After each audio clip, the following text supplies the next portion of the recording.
یو څو شعرونه وړاندې چې بس دا به وه چې ورسره د چا دعا ګرځېده بس دا به وه چې ورسره د چا دعا ګرځېده ګنې دې ښار کې هر سړي پسې بلا ګرځېده مننه او د خاپیرو د مینتوب قصر اختیار ده جوړې د خاپیرو د مینتوب قصر اختیار ده جوړې بیګای ټول شپه په کور باندې رڼا ګرځېده او وړاندې شعر دی چې هغه په عمر کې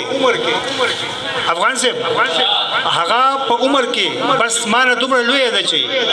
ودرېدم مور مې وایي دا ګرځېده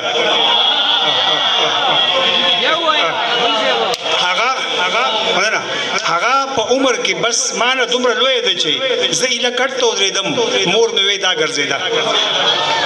مننه چې ډېره مننه چې دا بل غزل دومره ښه نه دی خو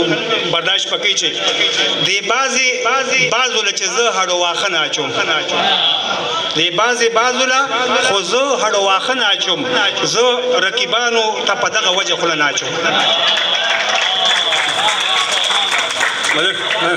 دی بعضو ته خو زه هډو واښه نه اچوم زه رقیبانو ته په دغه وجه خوله نه اچوم او زما پیاله کې چې هغې یو وارې چیس کلي دي زما پیاله کې چې هغې یو وارې چیس کلي دي له هغې وروستو زه په چیو کې خواږه نه اچوم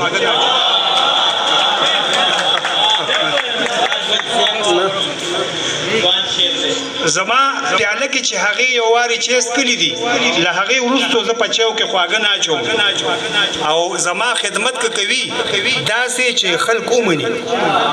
زما خدمت که کوي داسې چې خلک ومني ګنې وړوکی بار خو مړه زه په خره نه اچوم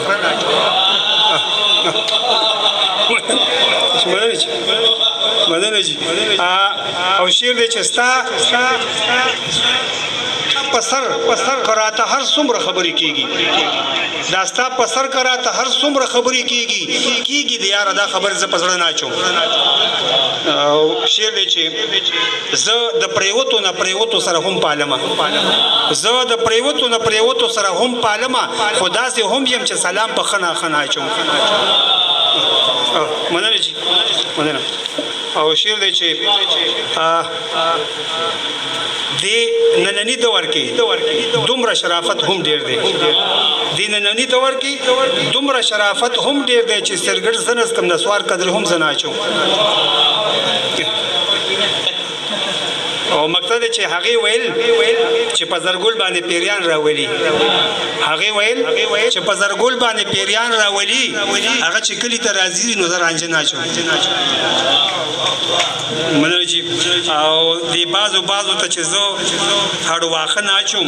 زه رقیبانو ته په دغه وجه خوله نه اچوم ډېره مننه جي ډېره مننه